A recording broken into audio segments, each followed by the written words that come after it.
আসসালামু আতিক ভাই। আসলে তো অনেক দিন পর্যন্ত দেশে একটি অবাধ সুষ্ঠু নিরপেক্ষ নির্বাচনের জন্য তো মানুষ অধীর আগ্রহী ছিল। গত 12ই ফেব্রুয়ারি সুন্দর একটা নির্বাচন হয়েছে। সামনে সিটি কর্পোরেশন নির্বাচনও বিগত দিনে অনেক খারাপ অভিজ্ঞতা আছে জনগণের। সামনে যদি জনগণ ভোট দিতে পারে, আশা করি 41টি ওয়ার্ডে 41টিতেই বিএনপি নিরঙ্কুশভাবে জয়লাভ করবে।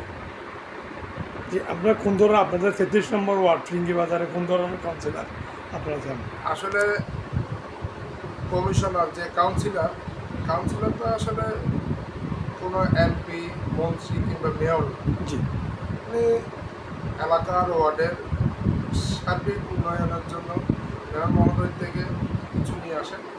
তো আসলে এইসব ক্ষেত্রে একটি ভালো মনের মানুষ দরকার উন্নয়ন করতে গেলে।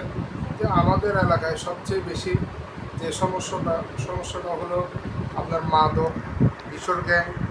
তারপরে এটা আসলে ফিরিঙ্গি একটা ঐতিহ্যবাহী একটা এলাকা। এই এলাকার মধ্যে অনেক ব্যবসায়ী আছে, ফলের আড়ত আছে, কাঠের ব্যবসা আছে, মাছের ব্যবসা আছে, ঘাট আছে, কলার ব্যবসা আছে, আড়তের ব্যবসা আছে। সব কিছু মিলিয়ে একটু ঐতিহ্যবাহী এলাকা। এই এলাকায় একটি ব্যবসায়িক বান্ধব কমিশনার সবাই চাই। যেহেতু আমি নিজেও রাজনীতির পাশাপাশি আমি নিজেও একজন ব্যবসায়ী, কাঠের ব্যবসা করি, সেহেতু ব্যবসায়ী বান্ধব একজন ব্যবসায়ী কাউন্সিলর হিসেবে আমরা সবাই প্রত্যাশা করি। এটাই আমার প্রত্যাশা।